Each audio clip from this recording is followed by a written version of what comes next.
Bonjour, chers choisis de Jésus.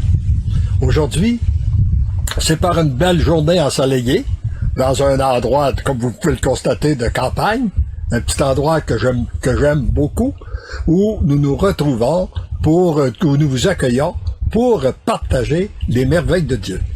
Et nous voulons partager surtout la vie de couple et aussi la vie familiale. Je pense que j'ai une petite expérience, c'est parce que ça va faire, en passant, ça va faire 61 ans qu'Élisabeth et moi, nous sommes unis dans le mariage depuis le 16 juin 1956. Et aujourd'hui aussi, c'est l'anniversaire de mon épouse. Je veux en profiter pour lui souhaiter un heureux anniversaire pour ses 85 ans aujourd'hui. Et ce qui est beau, c'est de pouvoir vieillir ensemble. Moi, je pense que c'est une grâce extraordinaire que le Seigneur nous a donnée de pouvoir vieillir. Moi, je dis vieillir avec la mère et la grand-mère de mes petits-enfants. Parce que lorsqu'ils vivent une souffrance, nous avons le même regard, nous comprenons, et c'est réellement très agréable. Alors, j'aimerais tout simplement, au tout début de cette rencontre, j'aimerais demander au Seigneur de répandre ses grâces, de passer par les grâces de notre sacrement de mariage et de répandre ses grâces sur tous les couples qui nous écoutent actuellement ou qui vont écouter cet enregistrement, afin que l'amour de Dieu puisse réellement les unir et qu'ils puissent découvrir ensemble une nouvelle paix, une nouvelle joie, un nouveau bonheur jour après jour. Et comme vous avez pu le constater, aujourd'hui, je suis encore accompagné de Marc et je vais lui laisser l'occasion de me poser certaines questions.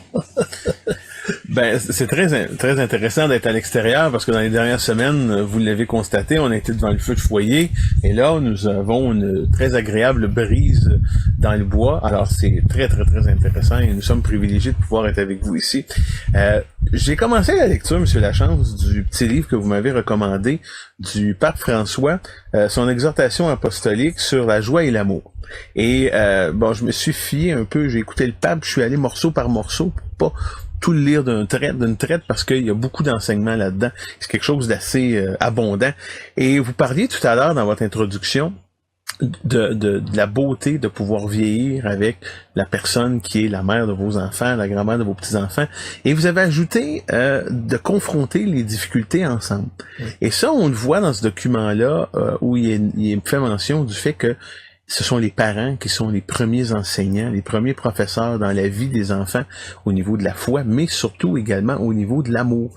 Et on a tendance dans notre société aujourd'hui, hein, il y a l'école, il y a la télévision, il y a les amis, il y a les sports, il y a la mode. On a tendance un peu à réaliser que l'importance des parents est un peu diluée par tout ça. Oui, et je pense que c'est... d'ailleurs, comme on le retrouve dans ce livre-là, moi j'ai beaucoup aimé. Et je dirais, ce que j'ai aimé, c'est le pape, le François, nous enseigne toute la beauté, la grandeur du sacrement de mariage dans le plan de la création de Dieu. Et en même temps, aussi, ça nous permet de se parfaire individuellement à travers les difficultés et de vivre réellement l'amour de Dieu. Alors nous avons à nous à recevoir l'amour de Dieu par la prière, les sacrements et tout ce que l'Église met à notre disposition. Mais dans une vie de couple, nous avons à la partager jour après jour, instant après instant, avec les difficultés, les inconvénients et tout ça. Et c'est ce qui permet c'est réellement dans le plan de Dieu. Comme il disait, oui, dans le plan de Dieu, dans le mariage, il y a la procréation des enfants, bien sûr. Mais il y a aussi je dirais, le perfectionnement d'un couple qui peut cheminer vers la sainteté, deux personnes ensemble. Oui, puis c'est pas évident, parce que l'autre notion sur laquelle j'ai un peu, j'ai accroché là-dessus parce que c'est un phénomène un peu universel. Le rythme de vie très stressant, les occupations, la fatigue, tout ça. Et ça devient un peu comme une menace parfois qui plane au-dessus de la vie de couple. Puis vous, dans votre expérience, vous l'avez mentionné, bon, vous avez une expertise de 61 ans bientôt, là. Je pense qu'on peut vous accorder le titre d'expert conseil dans ce domaine-là, là. Je pense que c'est pas superflu. C'est peut-être Elisabeth aussi, là. Ah, ben là, écoutez. C'est peut-être Elisabeth qui est experte plus que moi. Ça, je veux pas m'ingérer dans vos affaires internes parce que c'est souvent la meilleure manière d'éviter les problèmes. Mais, comment vous qui avez eu une vie remplie au niveau professionnel, au niveau personnel, au niveau vous étiez très très très actif là, vous n'êtes pas demeuré dans votre salon à regarder les pissenlits pousser comme on dit. Donc comment pour les gens d'aujourd'hui, là, les gens qui nous regardent, qui vivent à un rythme effréné, parfois devoir avoir 2 emplois ou amener les enfants un peu partout, le stress de la productivité, le stress d'accomplir et d'être satisfait de ce qu'on fait pour pouvoir continuer. Comment on parvient à prendre un peu de recul avec ça puis à se soustraire à ça? Moi, je pense que c'est d'abord au niveau des décisions que nous prenons. OK. Comme la foi, c'est une décision. Tu te décides pour Dieu, tu décides de mettre Dieu dans ta vie, puis tu décides de lui donner la première place, ben après tu agis en conformité avec ta décision. Et c'est la même chose au niveau d'un couple. Si, à partir du moment où on a décidé de s'engager dans le mariage, et que notre décision est de réussir notre mariage, eh bien, nous donnons la priorité à la vie de couple. Il y a quelque chose que j'aime, qui m'a fait mal à différentes occasions dans les vies, en regardant certaines vies de couple. C'était de constater, par exemple, que lorsque ils vont commencer à avoir des enfants, qui se sont séparés, parce qu'un des deux ne trouvait plus sa place dans le couple. Parce que tout l'amour était voué aux enfants. Et ça, pour moi, c'est une erreur. Parce que si on aime nos enfants, là où on doit s'investir, c'est dans notre vie de couple. On doit se réserver du temps dans notre vie de couple. Puis, les enfants viennent en second lieu. Alors que trop souvent, on inverse. Quand on a des enfants, c'est l'enfant qui est en premier lieu, puis le couple, puis là, finalement, on l'oublie.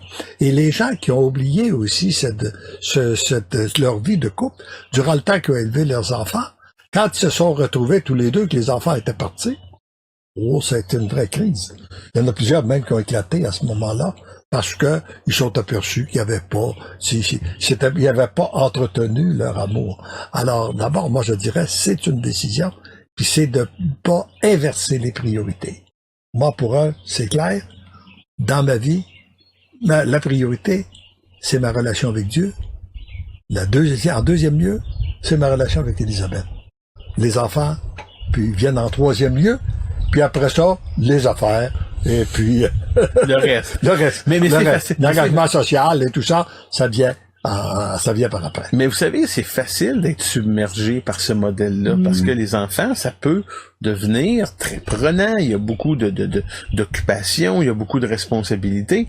Puis nous, chez nous, je vais vous l'avouer, quand la journée se termine, puis que tous les enfants sont couchés, on est rendu qu'on a la langue à terre, puis il nous reste 15 minutes pour se parler, puis c'est fini. Et ça devient difficile.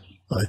Mais, ça devient pas évident. Oui, mais on peut profiter de ce temps-là, justement, ouais, pour regarder.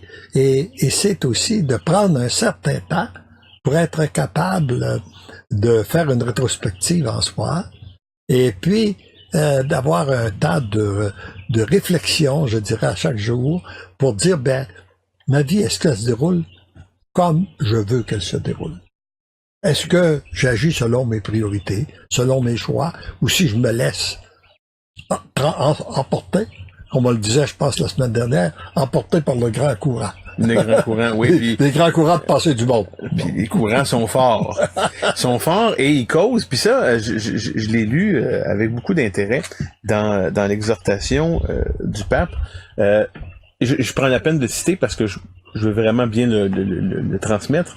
En page 41, quand il mentionne « La violence intrafamiliale est une école de ressentiment et de haine dans les relations humaines de base. » Et ça, on le constate pas assez souvent, de voir comment l'unité fondamentale de la société, c'est la famille, c'est la maison, c'est le foyer.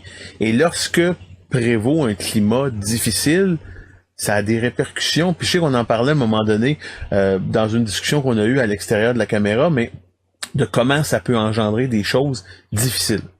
Je pense qu'il y a aussi la personne, comment elle se ressent intérieurement.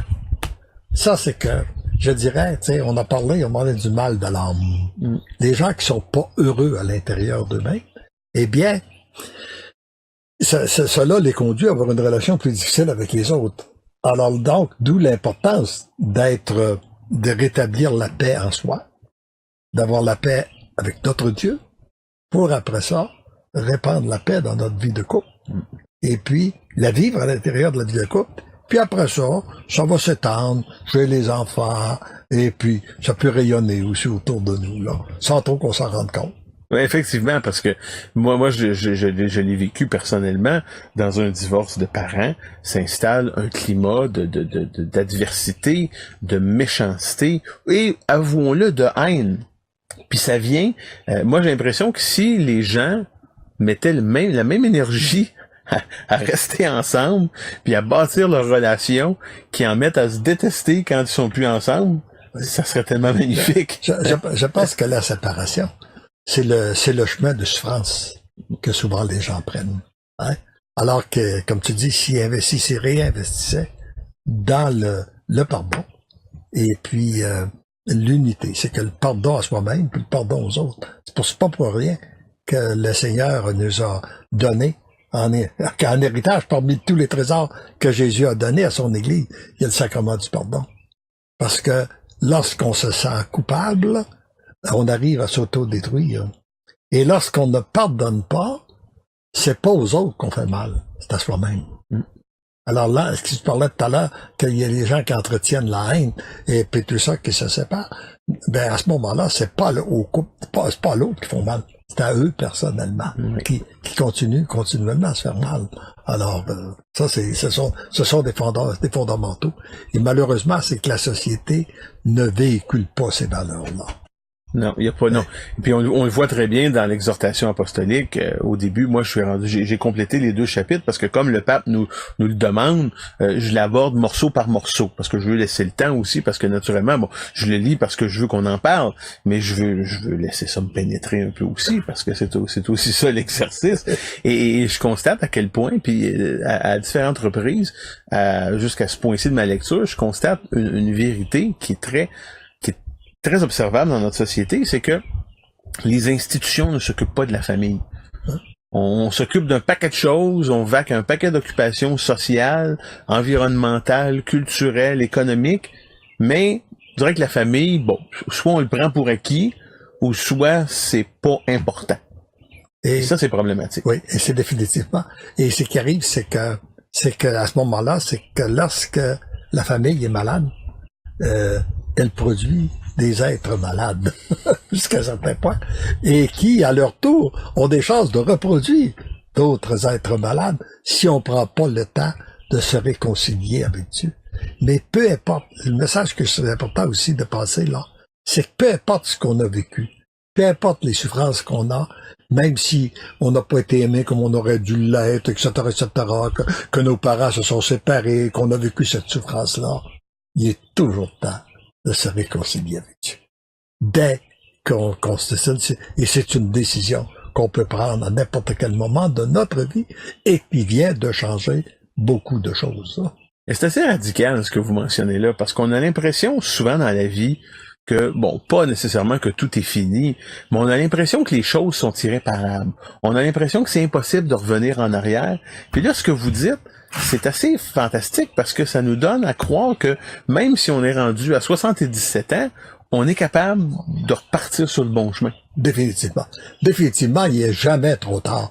Et j'aimerais aussi citer ici ce que j'ai mis à l'arrière du petit volume que j'ai écrit il y a quelques années pour le bonheur du couple et de la famille. Les difficultés dans une vie de couple sont des occasions de croissance extraordinaires. à la suite d'un conflit, nous croyons que notre relation ne sera plus jamais la même. C'est vrai. Mais elle peut être bien meilleure. Oui. Très souvent, nous croyons qu'il s'agit d'une crise de rupture, alors que c'est une crise de croissance et une consolidation de notre amour. C'est très vrai parce que moi je peux vous dire que ce que vous dites c'est fondamentalement ce que nous vivons dans notre vie de couple personnellement, Audrey et moi, parce que en dépit des difficultés, on retrouve une force, on retrouve une résilience, on retrouve, je dirais que pratiquement une créativité dans la relation, de s'adapter aux situations, puis d'en apprendre. C'est pas toujours évident, par exemple. Puis on veut pas donner l'impression ici que c'est facile, puis qu'on a une baguette magique à la Harry Potter, puis qu'on se déplace un peu partout comme on veut dans les difficultés, parce que c'est pas comme ça. Mais vous avez raison à ce que vous dites, puis ça m'amène à vous poser la question, parce que très souvent, quand on aborde les relations de couple, et l'amour qui en découle, on a le sentiment que les gens ont une crainte, les gens ont peur, les gens avancent à tâtons, les gens ne vont pas, ne cherchent pas le plein potentiel de la relation par crainte. Puis qu'est-ce que vous direz à ces gens-là? Parce que vous avez pas craint, puis bon, vous vous en portez pas nécessairement plus mal. Non. Alors, c'est sûr que quand on regarde, je pense à nos jeunes qui vivent dans une société, qui regardent où 50% des couples ont éclaté à la suite d'un premier mariage et que d'après ce que j'ai, l'information que j'ai, c'est que 75% ont éclaté à la suite d'une deuxième union. Alors le taux d'échec est encore plus grand dans une deuxième union. C'est sûr que ça peut faire peur. Hein? Mais d'un autre côté, c'est que au lieu, ils peuvent aussi regarder les 50% qui ont réussi. Hein? C'est comme on parlait de la question d'être positif, le verre à moitié plein ou le verre à moitié vide. Ouais. Alors regardons que les 50% qui ont réussi, comment ils ont fait pour réussir à demeurer ensemble. Et il faut compter aussi sur les grâces du sacrement de mariage. Moi, quand on a l'avantage d'avoir reçu le sacrement de mariage, justement, récemment encore, je recevais le témoignage de deux de mes filles qui disaient qu'il y en a une qui sont rendues environ 35 ans de mariage là, dans ces bouts-là, et puis qui ont traversé aussi leurs difficultés, etc., etc. Et puis, elles disaient tous les deux, quand on a vécu une difficulté, soit dans notre vie de couple, soit auprès de nos enfants, nous avons fait appel aux grâces de sacrement de mariage.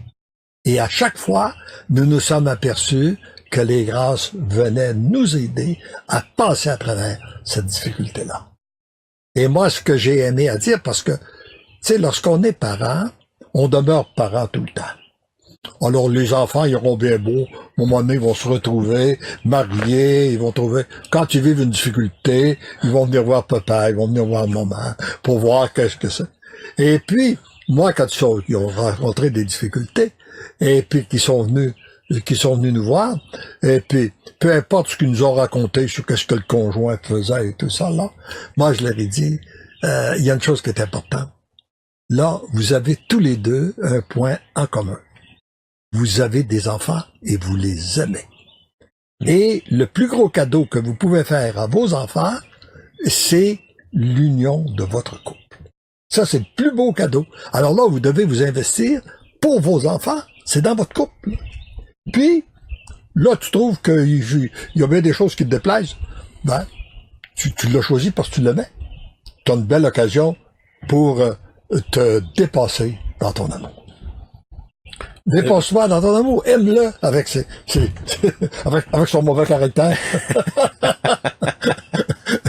Aime-le avec ses petites crises qu'il fait, ou n'importe, là. Vous parlez de moi, le mauvais caractère. Non, je parle pas de toi. Non, mais mon père disait toujours, quand le chapeau fait, mets-le.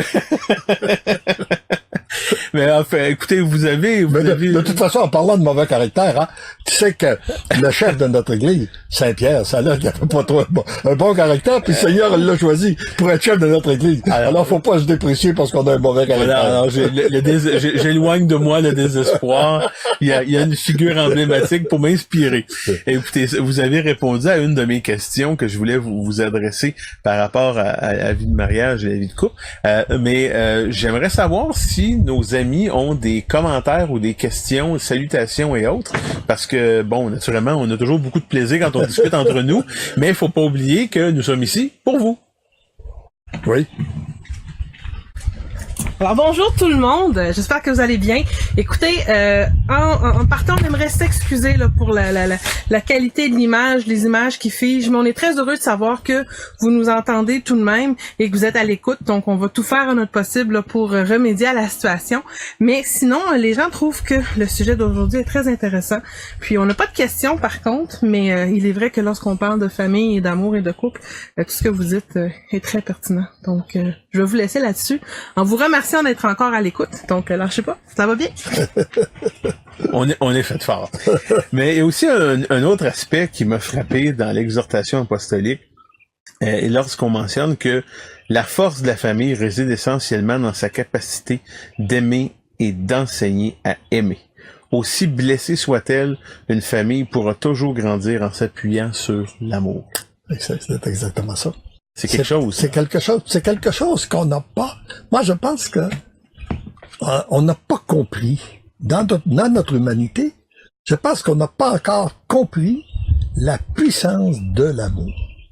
L'amour, pas un amour faux là. Tu sais, comme certains l'enseignent, basé sur, mais un véritable amour qui prend son origine dans l'amour de Dieu est capable de tout transformer. Et cet amour-là peut me transformer moi, dans la mesure où je le cueille, puis elle peut transformer l'autre.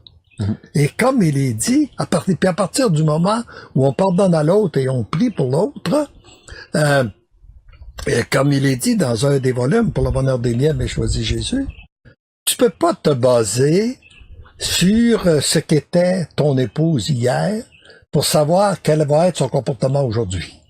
Parce que entre hier et aujourd'hui, parce que tu pries pour elle et que tu l'aimes, le Seigneur a pu la visiter et elle n'est plus la même. Et tu peux pas te baser non plus sur qu'est-ce qu'elle est aujourd'hui pour savoir ce qu'elle va être demain. Parce que entre aujourd'hui et demain, le Seigneur peut venir la visiter et elle ne sera plus la même. Alors c'est lorsqu'on met notre confiance dans l'amour, eh bien, et l'amour finalement transforme. Puis regardons chacun de nous, là. Si tu regardes dans ton passé, Marc, puis que tu regardes les gens qui t'ont le plus marqué positivement, c'est que tu t'es senti aimé d'eux. Voilà. Hein? C'est par l'amour, c'est pas par les reproches qu'ils t'ont fait, puis les recommandations, puis tout ça, là. Pas ça, là. Il y a pu en avoir, mais ça, c'est pas ça qui t'a marqué. C'est que tu te sentais aimé. Et c'est ça que les gens ont besoin. C'est ça qu'un couple a besoin. Puis, tu sais, c'est que malheureusement, nous autres les hommes, on a tendance souvent, je pense encore plus les hommes que les femmes, on a de la misère à exprimer notre amour. Hein? Comme j'ai entendu des gens, dire, j'ai pas besoin de le dire à ma femme, moi je l'ai aimé. Je me suis fait 60 ans, je l'ai marié, puis j'ai dit puis j'ai dit je l'aimais parce que je l'ai marié. Bon, ben même, c'est réglé, là. Hein? Non, c'est pas ça. L'amour, c'est que ça doit être entretenu, jour après jour, instant après instant. C'est un beau jardin. C'est un beau jardin. Puis de toute manière, je pense qu'il y a pas véritablement grand-chose que je peux ajouter suite au coup de circuit que M. Lachance vient de faire en mentionnant que les gens dont on se souvient le plus et qui nous ont le plus marqué sont les gens qui nous ont manifesté de l'amour. Et je pense que ça, c'est un enseignement très profond parce que les reproches, bon, on n'a pas généralement tendance à rester proche de ça. On veut s'en éloigner un peu. Et la méchanceté, ben, c'est un peu la même chose. Alors, c'est une belle leçon de vie. Mais t'as parlé du jardin. Alors, c'est un beau jardin. Alors, les gens qui aiment le jardin regardent les fruits que ça produit, le plaisir de voir croître les plantes et puis de devenir qu'est-ce qu'ils vont donner, les légumes et les fruits. Et les gens qui n'aiment pas s'arrêtent aux mauvaises herbes. Voilà. Qu'est-ce qu'il y a de mauvais? Voilà. Qu'est-ce qu'il y a de mauvais dans le jardin? Alors, je pense qu'on est toujours un petit peu confronté à un ou à l'autre. Est-ce qu'on regarde ce qui est beau? Ou bien non, si on regarde, ou bien regarde ce qu'on a de mauvais. Et dans une vie de couple, on a toujours un peu des deux. Il va toujours pousser de temps en temps des mauvaises herbes. Et puis, ben, il s'agit de les enlever. Alors, selon vous, les bougonneux, c'est des partisans de la mauvaise herbe, là. Alors, faut que j'arrête de bougonner. Ben, écoutez, je pense que ça fait bien le tour de la question. On va poursuivre notre lecture de l'exhortation apostolique. Encore une fois, ça a passé très vite, 25 minutes, je pense, et j'ai l'impression que ça fait juste 2 minutes qu'on a commencé à parler. Donc, dans la relativité du temps, hein, vous savez, quand on est en bonne compagnie puis que la discussion est bonne, ça nous paraît toujours très court. Alors, on va pouvoir certainement revenir sur le sujet la semaine prochaine. Et on vous remercie infiniment d'avoir été avec nous de nouveau. Et ce qui nous aide aussi, c'est lorsqu'il fait beau. Avec une belle température, chaude comme nous avons actuellement, là. Et puis, eh bien, je pense que cette belle température-là, là, ce beau climat-là, je demande au Seigneur qu'il le fasse pénétrer dans tous les vies de couple, des gens qui nous écoutent. Et qu'il apprenne à regarder ce qu'il y a de beau chez l'autre et non, et donner moins d'importance à ce qui est moins agréable. Merci. Et à la semaine prochaine. Bonne semaine.